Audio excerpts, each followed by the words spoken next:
Hello dear student, स्वागत है आपके अपने YouTube चैनल अमन केमिस्ट्री में। और आज हम लेके आए हैं आपके लिए सॉल्यूशन चैप्टर के एनसीईआरटी बुक का एक्सरसाइज 2.5 का क्वेश्चन, जिसमें सवाल करता है a solution of glucose in water is labelled as 10% weight by weight, यानी कि मास बाय मास कह सकते हैं कि एक हमारे पास ग्लूकोज का सॉल्यूशन है जिस पर लिखा हुआ है कि 10% मास बाय मास है, माने कि अगर 100 ग्राम उसमें सॉल्यूशन है तो उसमें 10 ग्राम उसमें ग्लूकोज घुला हुआ है। ठीक है, मास परसेंट दिया हुआ है। What would be the molality and mole fraction of each component? Each component मतलब ग्लूकोज का और वाटर का, उसमें मोल फ्रैक्शन क्या होगा और उस सॉल्यूशन की मोलैलिटी क्या होगी वो बतलाना है।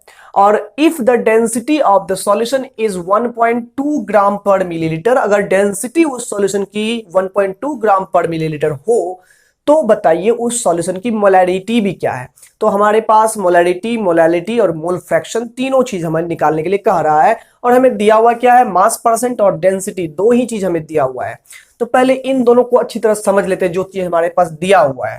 सबसे पहले हम लोग लिखेंगे सॉल्यूशन और हम लोग इस 10% को सिंप्लीफाई कर लेते हैं। तो 10% जो वेट बाय वेट है ऑफ ग्लूकोज, इसका मतलब हो गया means 10 gram of glucose, 10 gram of glucose present in 100 gram of solution. ठीक है, दैट मीन्स ये हो गया हमारे पास मिल गया, क्या गया, वेट ऑफ ग्लूकोज मिल गया ये 10 ग्राम। ठीक है, उसके बाद वेट ऑफ वाटर हमें मिल गया। ठीक है, कितना, 100 ग्राम पूरे सॉल्यूशन का है, उसमें 10 ग्राम अगर हमारे पास ग्लूकोज है तो वाटर हो जाएगा 90 ग्राम। ठीक है, वेट ऑफ सॉल्यूशन भी लिख ही लेते हैं, ये हम मान लिया यहां पर 100 ग्राम। अब देख लेते हैं यहां से हमारे पास मास निकल चुका है सबका। तो अब हमें यहां पर अगर देखिए मोलैलिटी निकालना है तो मोलैलिटी के लिए हमें चाहिए मोल्स ऑफ सॉल्यूट, और मोल फ्रैक्शन भी निकालना है तो उसमें मोल्स ऑफ सॉल्वेंट भी चाहिए। तो पहले मोल्स निकाल लेते हैं हम लोग। तो अगर हम यहाँ पर मोल्स ऑफ ग्लूकोज की बात करें तो ग्लूकोज का मोल कितना हो जाएगा, ये होता है weight by molar weight formula, और यहाँ पर वेट दिया हुआ है ग्लूकोज का 10 ग्राम। मोलर वेट ग्लूकोज की बात करें तो कार्बन का 12 होता है, 12 गुना 6 72 हो जाएगा। हाइड्रोजन का 1 होता है, 1 गुना 12 12 हो जाएगा। ऑक्सीजन का 16 होता है, 16 गुना 6 96 हो जाएगा। और जोड़ेंगे तो ये हो जाएगा 180। सॉल्व करेंगे इसको 1/18 को तो 0.0556 समथिंग में ये हमारे पास इतना मोल हमें मिलेगा, किसका, ग्लूकोज का मोल मिल गया। और सिमिलरली अगर हम बात करें मोल ऑफ H2O की तो ये भी हो जाएगा वेट बाय मोलर वेट, और H2O का वेट हमें प्राप्त है 90 ग्राम। 90 डिवाइड कर लेंगे, मोलर वेट H2O कितना है, तो 16 + 2 18 हो जाएगा। तो ये 5 मोल हमें वाटर मिल गया। एंड देयरफॉर सबसे पहले हम लोग अब निकाल लेते हैं क्या, अब हम लोग निकालते हैं मोलैलिटी। मोलैलिटी क्या हो जाएगा, सबसे यहां पर पहले बात कर लेंगे तो number of mole of solute by weight of solvent in kilogram चाहिए हम लोग को।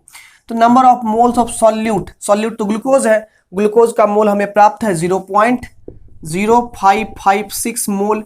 और अगर हम वेट ऑफ सॉल्वेंट की बात करें तो सॉल्वेंट हमारे पास वाटर है, 90 ग्राम है, और इसको किलोग्राम में कन्वर्ट कर देंगे तो ये हो जाएगा 0.09 kg। ठीक है, तो ये मोल पर केजी में आएगा। अब सॉल्व कर लेंगे तो ये 556 अगर ऊपर में रख लें और ये नीचे में 9 रख लें तो यहाँ पर देखिए नीचे का जाएगा ऊपर 100 और ऊपर का नीचे आएगा यहाँ पर 10,000 पॉइंट उड़ाने पर। तो ये हमारा पॉइंट उड़ गया, यहाँ पर आ गया। अब हम लोग डिवाइड कर लेते हैं तो हो जाएगा 9 से 6 बार में 54 कटेगा, और यहाँ पर 1 आएगा तो यहाँ पर 1 पर 6 16 हो जाएगा, 9 1 जा 9, 7 बचेगा, और 9 से 1 जा 63, 61.7 समथिंग में आएगा। और डिवाइड कर देंगे कितना से, 100 से, तो ये हो जाएगा 0.617 समथिंग आएगा मोल पर केजी। ये हमारा हो गया मोलैलिटी का आंसर। ठीक है, अब सिंपल सी बात है, मोलैलिटी तो निकल गई। अब हमें मोल फ्रैक्शन प्राप्त करना है, तो मोल फ्रैक्शन को हम लोग एक्स से डिनोट करते हैं। ठीक है, और मोल फ्रैक्शन हमें ईच कंपोनेंट का प्राप्त करना है, यानी कि वाटर का भी और ग्लूकोज का भी। तो हम आपको बताते हैं कि अगर किसी एक का भी मोल फ्रैक्शन आप निकाल लेते हैं तो दूसरे का मोल फ्रैक्शन फॉर्मूला से निकालने की जरूरत नहीं है, 1 में से पहले वाले का मोल फ्रैक्शन आप माइनस कर दोगे, दूसरे वाले का मोल फ्रैक्शन आ जाएगा। तो आइए ग्लूकोज का ही मोल फ्रैक्शन निकालते हैं, एक्स ग्लूकोज निकालते हैं। तो जिसका मोल फ्रैक्शन निकालना होता है उसका मोल ऊपर में लिखा जाता है मोल ऑफ ग्लूकोज, ठीक है, by total mole of solution, ठीक है ना। तो मोल ऑफ ग्लूकोज कितना हमें प्राप्त है 0.0556 बाय टोटल सॉल्यूशन का मोल कितना हो जाएगा, तो ग्लूकोज का मोल 0.0556 प्लस वाटर का मोल 5, तो ये हो जाएगा हमारे पास 0.0556 डिवाइड कर देंगे यहां पर 5.0556, तो यहां पर ये तो पॉइंट उड़ जाएगा, तो ये भी पॉइंट उड़ जाएगा, और हमें 556 को डिवाइड करना है 50556 से। तो ये जो हम सॉल्व करेंगे तो यहां से हमारे पास जो आंसर प्राप्त होगा 0.01, ठीक है। यहां पर ये आएगा हमारा इसका मोल फ्रैक्शन, किसका हो गया, तो ग्लूकोज का मोल फ्रैक्शन हो गया, ठीक है। तो यहां पर ये ग्लूकोज का मोल फ्रैक्शन हमारे पास इतना आ गया। तो हम लोग अगर बात करेंगे यहां पर वाटर की मोल फ्रैक्शन की बात कर ले, देयरफॉर x वाटर की बात करें तो ये हो जाएगा 1 माइनस एक्स ग्लूकोज, तो ये हो जाएगा 1 माइनस 0.01, तो ये हो जाएगा हमारा 0.99, ये हो जाएगा हमारा मोल फ्रैक्शन ऑफ क्या, वाटर हो जाएगा, ठीक है। तो यहां पर हमने मोल फ्रैक्शन भी निकाल लिया। अब लास्ट टर्म हम लोग मोलैरिटी की बात करेंगे। तो मोलैरिटी में क्या है, हम लोग को वॉल्यूम चाहिए सॉल्यूशन का, लेकिन हमें डेंसिटी पता है। देखो यहां पर हमें मोल्स ऑफ सॉल्यूट चाहिए जो हमें पता है, और हमें चाहिए वॉल्यूम ऑफ सॉल्यूशन लीटर में। वॉल्यूम तो हमें दिया हुआ नहीं है, हमें तो सॉल्यूशन का मास पता है, मास ऑफ सॉल्यूशन हमने 100 ग्राम लिखा हुआ है, और डेंसिटी हमें दिया हुआ है सॉल्यूशन का वो 1.2 ग्राम पर मिलीलीटर। यहां से हम लोग डेंसिटी और मास के हेल्प से हम लोग वॉल्यूम निकाल सकते हैं। तो जब मोल्स और वॉल्यूम निकल जाएगा तो मोलैरिटी निकल जाएगा। आइए देखते हैं। तो यहां से हमें मास ऑफ सॉल्यूशन हमें पता है 100 ग्राम, ठीक है। डेंसिटी ऑफ सॉल्यूशन हमें दिया हुआ है 1.2 ग्राम पर मिलीलीटर, और हम जानते हैं डेंसिटी होता है मास बटे वॉल्यूम, देयरफॉर वॉल्यूम हो जाएगा मास बटे डेंसिटी, और मास हो गया 100 बटे डेंसिटी 1.02। यहां से डिवाइड कर देंगे तो ऊपर में जाएगा कितना, 10,000 हो जाएगा। 4 से घटाएंगे तो 4 से 3 बार में 12 कट गया, 4 से ये 25 250 टाइम्स में कटेगा, और ये डिवाइड करेंगे तो हो जाएगा 3 8 जा 24, 3 3 जा 9, 3 3 जा 9, 3 3 जा 9, ऐसे आएगा। ये हमारा आएगा मिलीलीटर में, और हम इसको लीटर में जब कन्वर्ट करेंगे तो यही हमारा हो जाएगा वॉल्यूम, बराबर हो जाएगा 0.0833 लीटर हो जाएगा, ठीक है। इसमें थाउजेंड्स डिवाइड कर देंगे तो ये हमारा लीटर में आ जाएगा वॉल्यूम।